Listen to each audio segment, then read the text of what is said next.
Alright, so we're actually not going off yet because I still have to do the giveaway. Our winner, I fly an X-Wing. Are you here? I fly an X-Wing. Oh, congrats, I fly. Hey. Did it. You can You do better it. be Claim it. here. 2 minutes.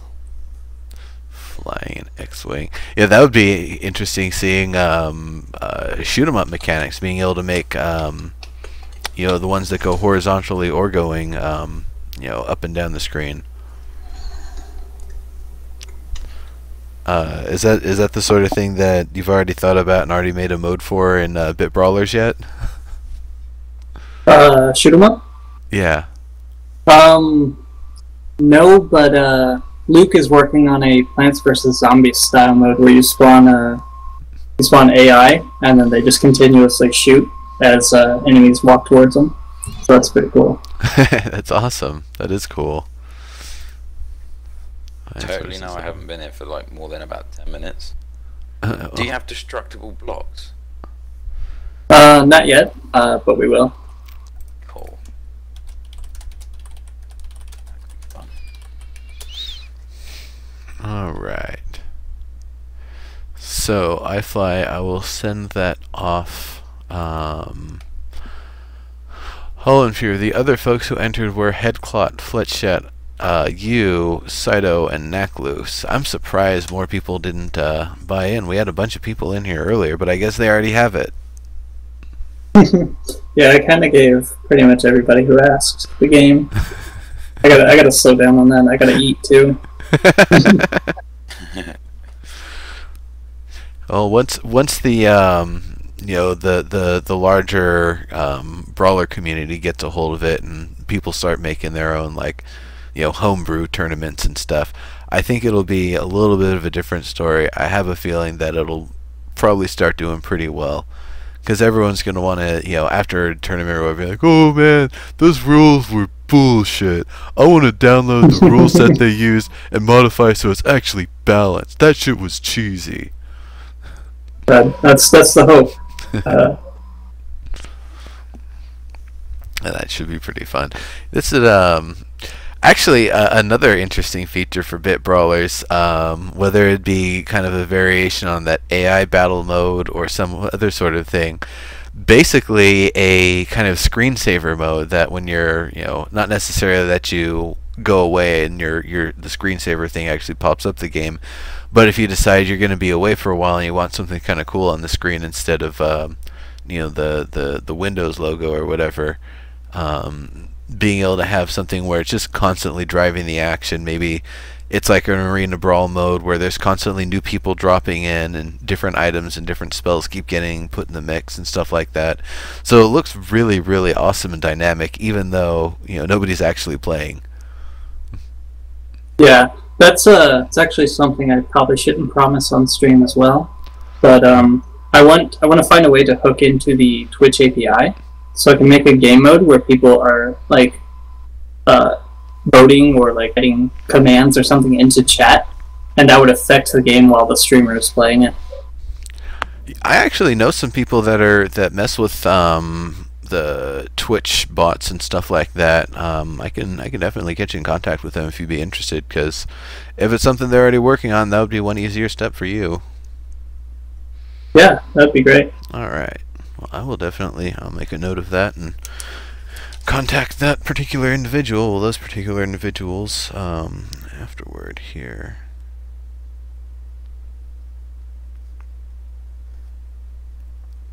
Have you played Choice Chamber? No.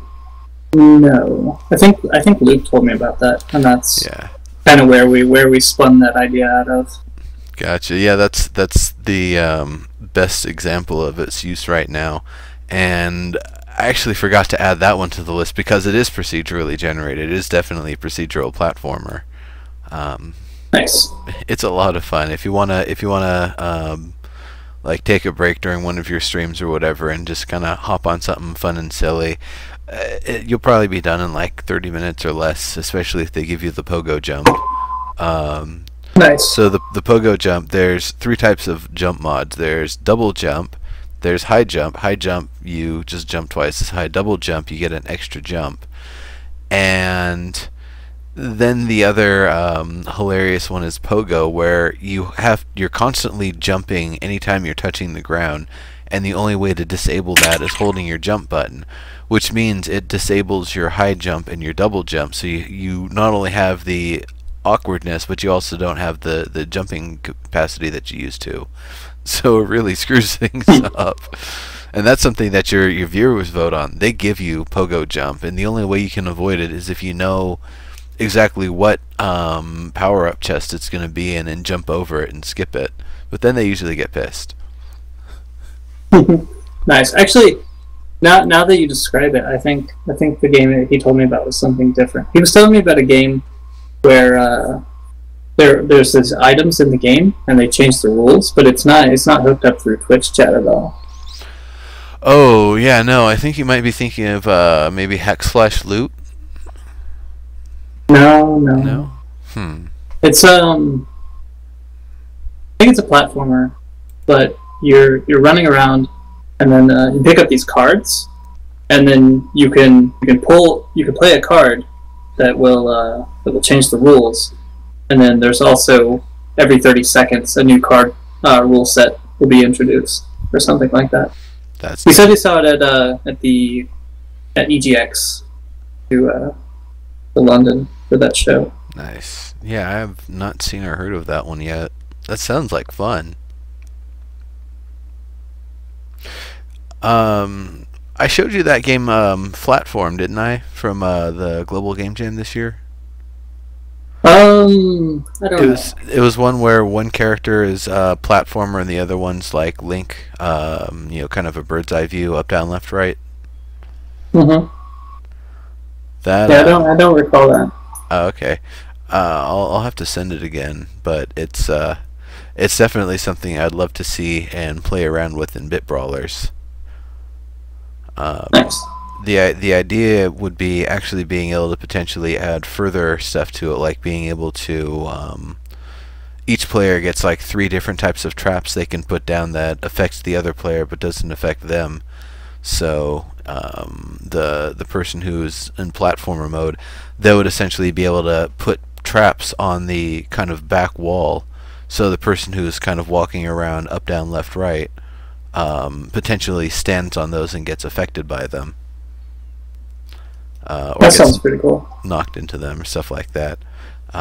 Various sorts of things like that, or otherwise just being able to put spikes in place, and it's like, yeah, well, area denial for both of us. Good luck. Yeah.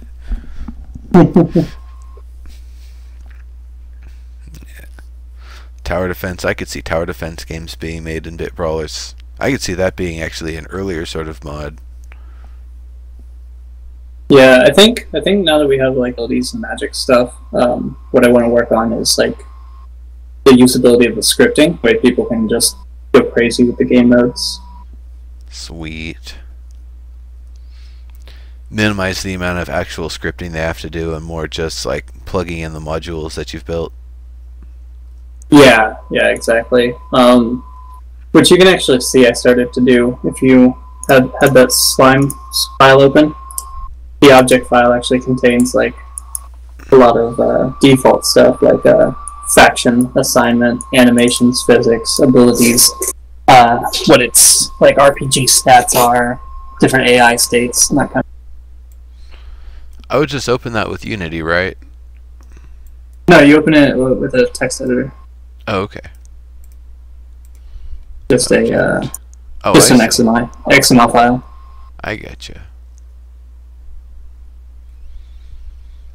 So yeah, like the XML will be used for tweaking like common stuff, and then if you want to add custom functionality on top of that, you just bust open the script editor and add it yourself. Cool. Okay. That's really neat. And I'm guessing there's going to be like text examples and stuff, or I guess you'll just be able to kind of look at all the different creatures and stuff that already exist and variations people have made as kind of reference for different ways to do things. Yeah, exactly. like I said, I'm going to be building all of our content using the same tools that everybody has access to. So you can just open up the official folder and like look how something's made and just pull features out that you want and build your own that way.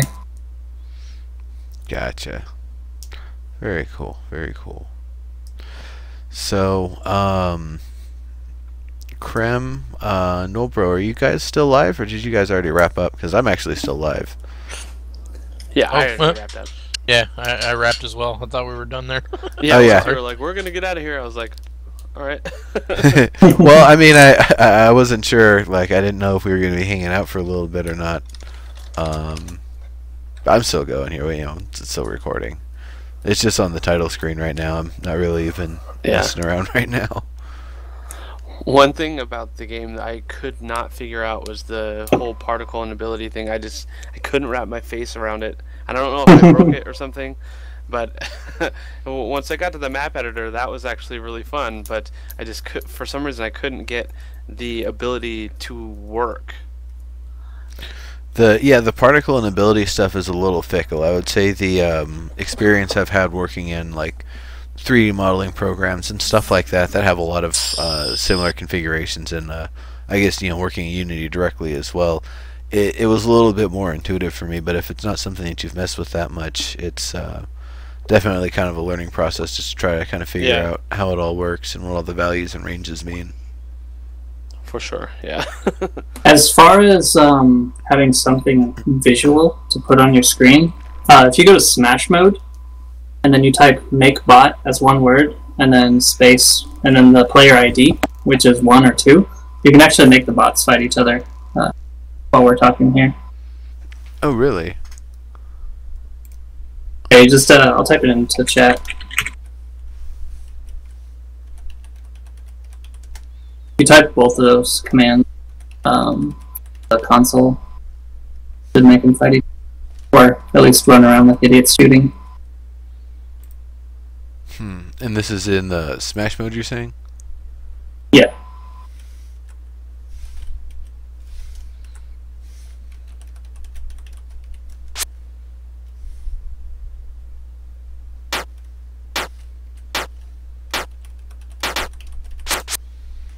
Alright. And they both just have the fireballs this time, it seems. Yeah. Oh, that's cool. Hey, So it's Neuro, 2D, and everybody. I'm sorry, guys. I'm gonna have to bow out here. It's for me to do some dinner on my end. So no need to apologize. It's been great hanging out, and I'm glad that you were able to join us here and get a chance to mess around with these tools. And generally, I would say this is probably one of the weirdest interviews we've ever had due to the interesting nature of, you know, working on mostly the mod tools and doing like a triple stream work sort of session. But I'm actually I thought it was actually really fun. I thought it was really a neat way to try to approach things here. yeah, it was definitely good fun. And 2D, I definitely appreciate you being here and hanging out, man. It's always nice being able to talk to the devs of these games and you know, just kind of see what's going on in their mind. You know what I mean? Yeah, thanks for having me. You can add me on Skype. Reese can send you my contact details if you ever want to talk or anything like that. Okay, Yeah, cool. Good deal. Thank you, guys, and I will catch you guys all later. See you later, bro. See ya. Sounds good. Adios. Oh, whoops! What button did I accidentally moved both of them into cursors? Or I broke that.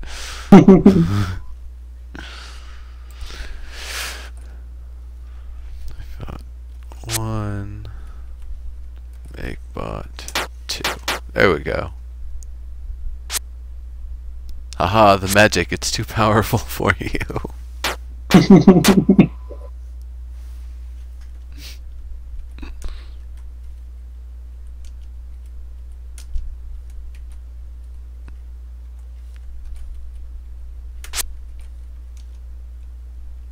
They are so dumb.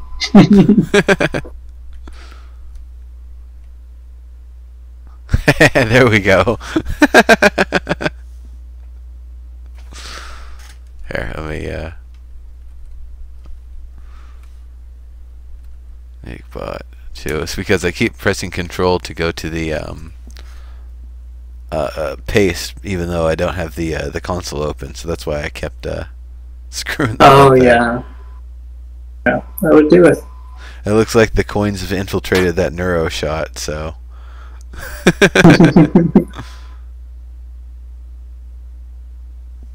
Maybe the one at the top will actually kill himself. I saw him get hit there one time. It's fun stuff. They run around like zombies dancing. Yeah.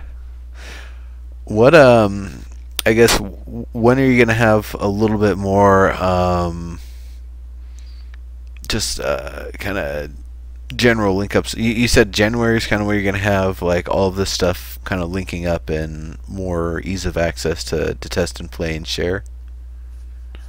Right. So our goal for the Mega Booth is to have the Smash mode fully realized within this new system. Like everything that you see in the Steam version, except for like the menus and stuff. For like the actual gameplay, that should all be hooked up within the next couple of days, so that people can at least play the game again. Nice. Because I know like it's a very small subset of users who actually care about modding as far as creating content, but I know a lot of people like playing other people's content, so the ability to do that is their next priority. Nice. So I like how they're both trying to kill each other here. Only one of them's actually got an attack that seems to be effective, but he's doing more to kill himself. Now he's finally moved down, and they're just both getting hit by the fireball, starting to get knocked around. It's quite hilarious, actually. Yeah, I sometimes I just let them dance and watch. Well, the best is the one doesn't even know how to use that ability because it's a rear shot that requires distance, so it's just like getting close and firing it the wrong way. That's an interesting sort of thing, is like, how to then script AIs to actually use a rear shot versus a forward shot versus, with different types of targetings and stuff. Yeah, you'd have to like, maybe associate a weapon AI to it, and then you could tell it, hey, when you have this weapon, this is the script that you want to use for decision making.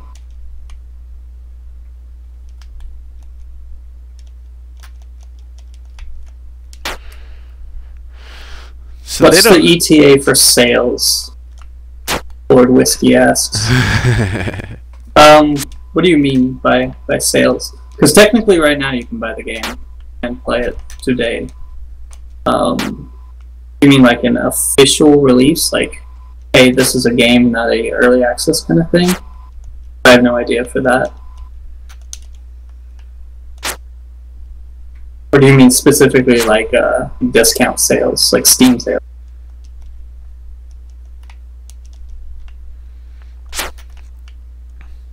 Yeah, he might mean that. I don't know. That's a good question. Yeah, let me give that guy some. It's MakeBot 2, correct? Yeah, there we go. So actually try to fight me.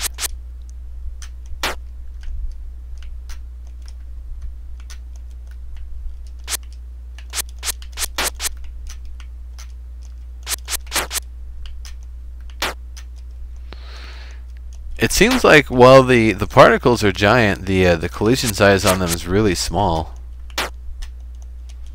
Yeah, everything's using a small, I think 8x8 box for the collision. So the reason you don't see it on Steam yet, Wiki, is because it's still in closed beta on Steam. You have to be given a key to use that. I think we're going to go into Steam Early Access late January or early February. Once the single player game is actually working, because to sell it to people before they can actually hit themselves would probably not do well for the game's ratings. So yeah, things get rated early and the ratings will stick with them. And then you have to do the name shift, like Orion Dino Horde or Dino Origins or whatever the hell it's called now. We're gonna have to keep rechanging the name of it, otherwise it's gonna have the bad juju of previous stuff associated with it.